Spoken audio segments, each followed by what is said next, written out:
ओम स्वस्ति श्री गणेशाय नमः।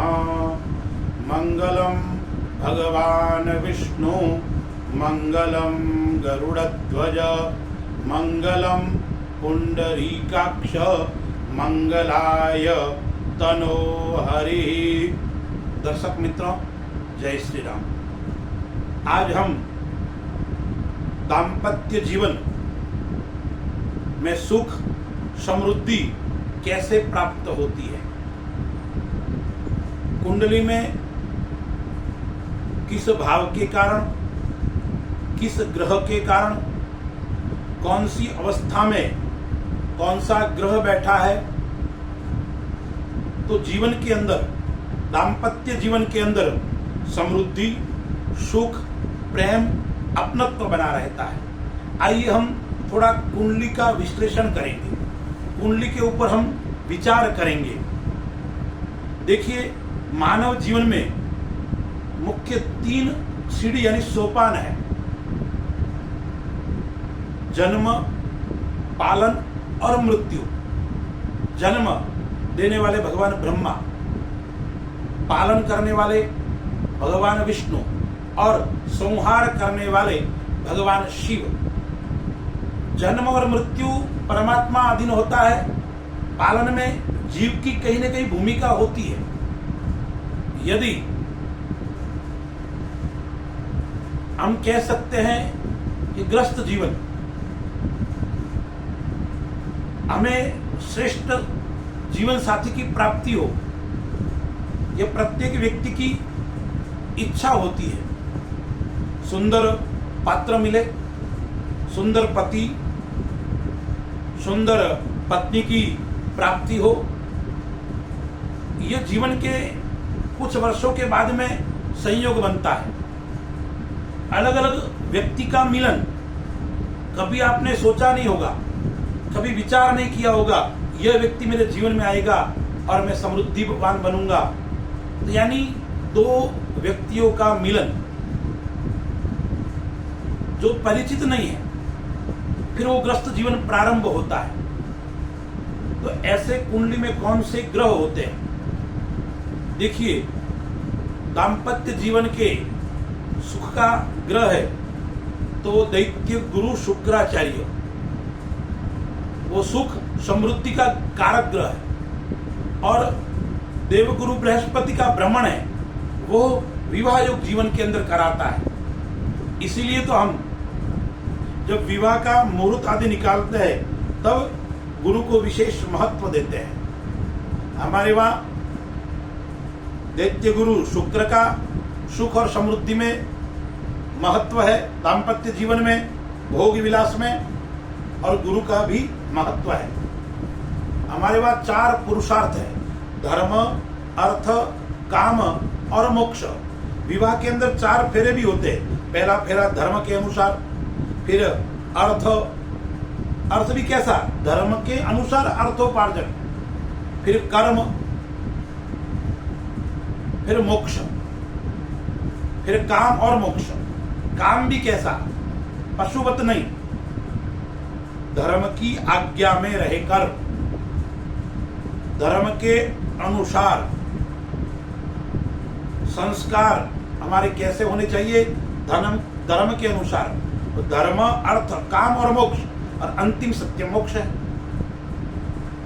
फिर हमारे पास 16 संस्कार भी है। उसमें विवाह संस्कार, जिसको हम पाणिग्रहण संस्कार कहते हैं, वो भी महत्वपूर्ण संस्कार है। हमारे पास 4 आश्रम है, ब्रह्मचर्य, गृहस्थ, वानप्रस्थ और संन्यास। सभी आश्रमों का पालक है तो वो है गृहस्थाश्रम। इसलिए शास्त्रों में कहा गया है, धन्यास्तो गृहस्थाश्रम, यानी गृहस्थ आश्रम धन्य है। वो ब्रह्मचर्य का भी पालन पोषण करता है, वानप्रस्थी का भी पालन पोषण करता है, और सन्यासी का भी पालन पोषण करता है। अब हम विषय पे आते हैं। विषय है दाम्पत्य जीवन के अंदर समृद्धि, सुख कौन से भाव से देखा जाता है, कौन से ग्रह अच्छे बैठे हैं तो दाम्पत्य जीवन के अंदर सुख की प्राप्ति होती है, जीवन अच्छा व्यतीत होता है।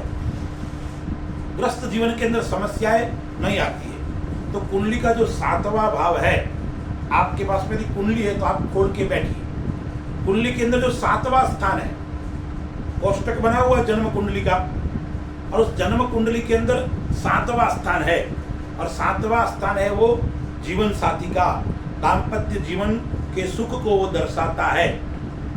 अब फिर त्रिकोण 5वां, 9वां और लग्न, ये कुंडली में त्रिकोण है। त्रिकोण का भी बहुत बड़ा महत्व होता है। अब जीवन अच्छा कैसे होता है? ग्रस्त जीवन, आपस में प्रेम, पति पत्नी में, यदि आपकी कुंडली में सप्तमेश और नवम स्थान, जिसको भाग्यश या त्रिकोण भी बोलते हैं, का आपस में श्रेष्ठ योग हो, या 7वां स्थान या सप्तमेश पाप ग्रहों से दृष्ट न हो, यानी 7वें घर पे कोई पाप ग्रह की दृष्टि न हो, सप्तम स्थान के अंदर शुभ ग्रह बैठा हुआ हो, सप्तमेश और लग्नेश का और भाग्येश का संबंध अच्छा हो, तो उस व्यक्ति के लग्न जीवन के अंदर आनंद ही आनंद होता है। जीवन साथी श्रेष्ठ मिलता है, जीवन साथी का संबंध अच्छा बना रहता है, यानी ग्रस्त जीवन के अंदर कोई समस्या नहीं आती है, उसका ग्रस्त जीवन आनंद पूर्वक व्यतीत होता है। दूसरा, मैंने त्रिकोण का महत्व भी बताया, यानी 5वां स्थान और 9वां स्थान। यदि आपकी कुंडली के अंदर 5वां स्थान एवं 9वां स्थान के अंदर त्रिकोण के अंदर शुभ ग्रह बैठे हैं, या 5वें घर का मालिक यानी पंचमेश 9वें स्थान में बैठा है, तो उसका ग्रस्त जीवन आनंदमय व्यतीत होता है। उससे ग्रस्त जीवन के अंदर समस्याएं उत्पन्न नहीं होती है। तीसरा, कुंडली के अंदर जैसे पंचमेश नवमेश में गया, या सप्तमेश यानी 7वें घर का मालिक 9वें घर के अंदर भाग्य भाव के अंदर बैठा है, तो वो सौभाग्य सूचक है। उस पति पत्नी की आयु लंबी होती है, वो लंबे समय तक जीवन के अंदर साथ में रहते हैं, यानी उनका दाम्पत्य जीवन सुखमय, आनंदमय और दीर्घायु रहता है। वो दोनों पति पत्नी भाग्यशाली होते हैं। कई बार आप देखते हो विवाह जल्दी से हो जाता है, कई बार देखते हो आप विवाह विलंब से हो जाता है।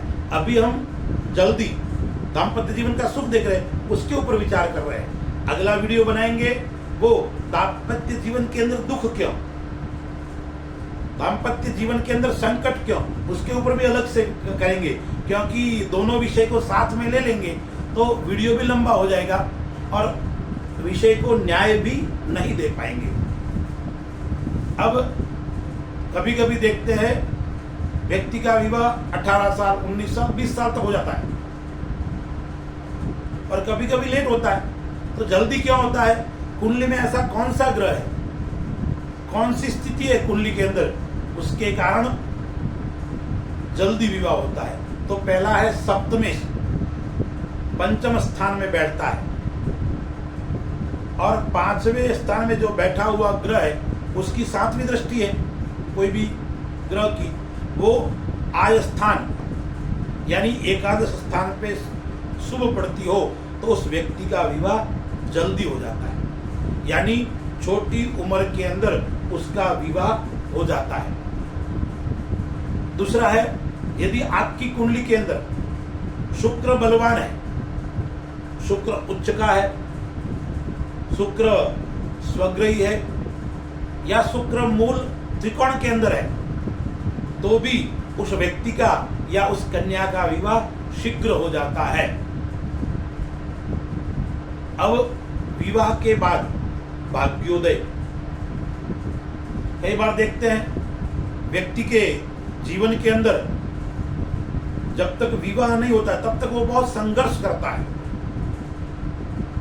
सफलता नहीं मिलती है, नौकरी की प्राप्ति नहीं होती है, व्यापार के अंदर अभिवृद्धि नहीं होती है, परंतु विवाह हुआ और तुरंत सफलता, तो हम कहते हैं ना कि भाई बाई का पग शुभ है, उस कन्या का आपके लिए शुभ है, आपके घर में आना, लक्ष्मी का आगमन वो तो है, लेकिन कुंडली में कौन सा ग्रह ऐसा है जो विवाह के बाद हमें सुख और समृद्धि की प्राप्ति करवाता है।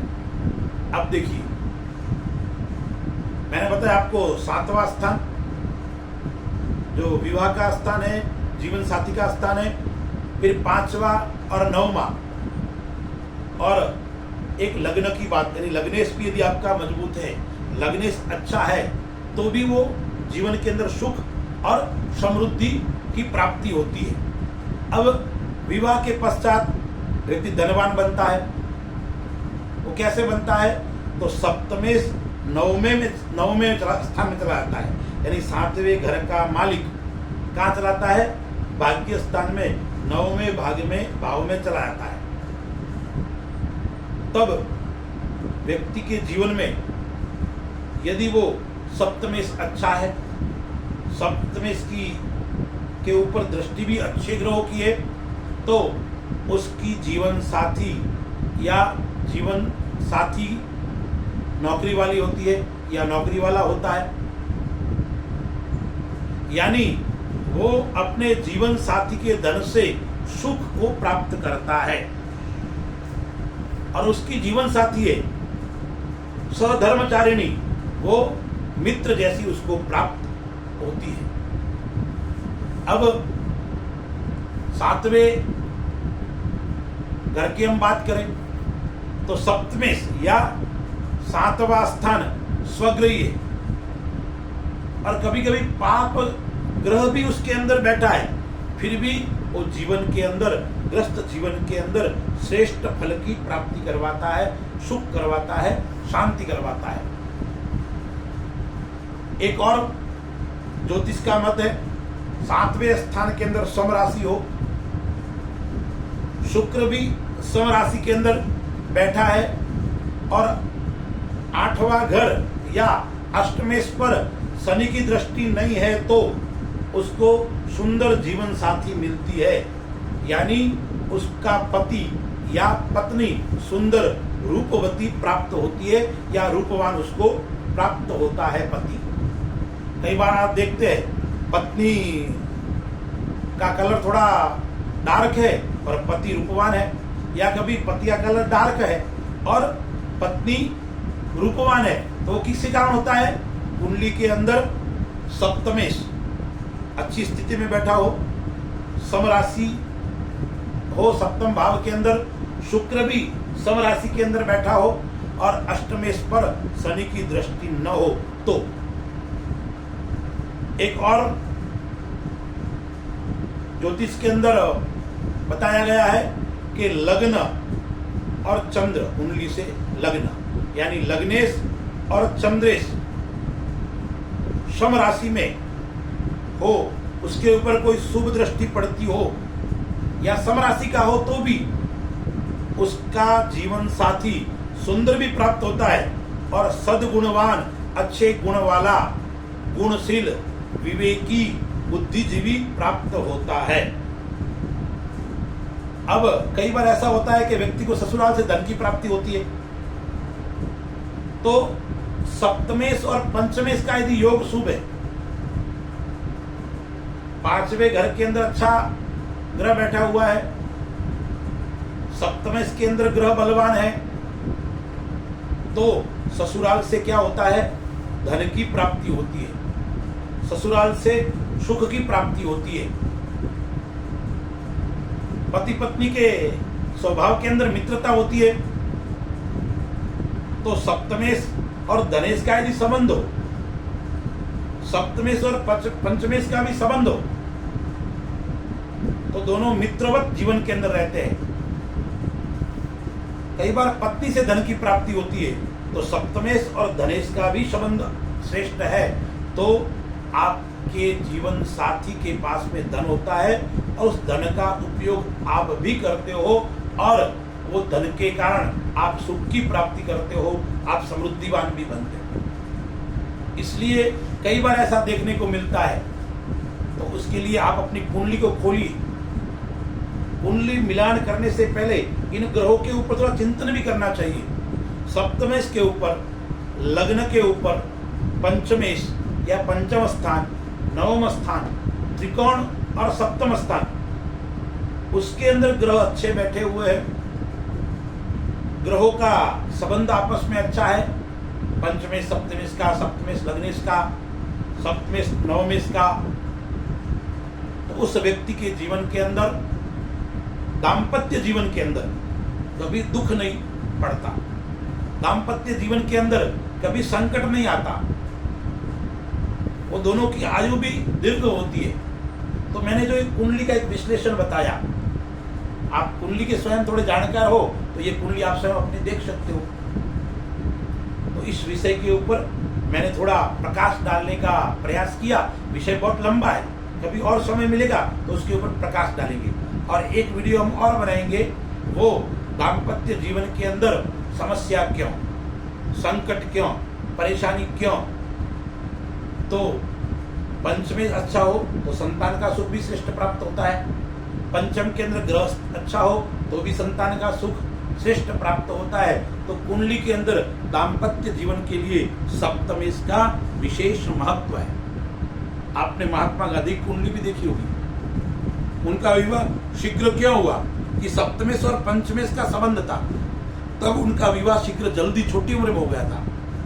ऐसे कई उदाहरण हैं। मैं तो आपको इतना ही कहना चाहता हूं, यदि आप अपनी कुंडली के अंदर सप्तम स्थान आपका श्रेष्ठ है, पंचमेश और सप्तमेश का अच्छा संबंध है, तो आपका जीवन साथी आपके लिए शुभ, उत्तम और श्रेष्ठ रहेगा। अस्तु। जय श्री राम।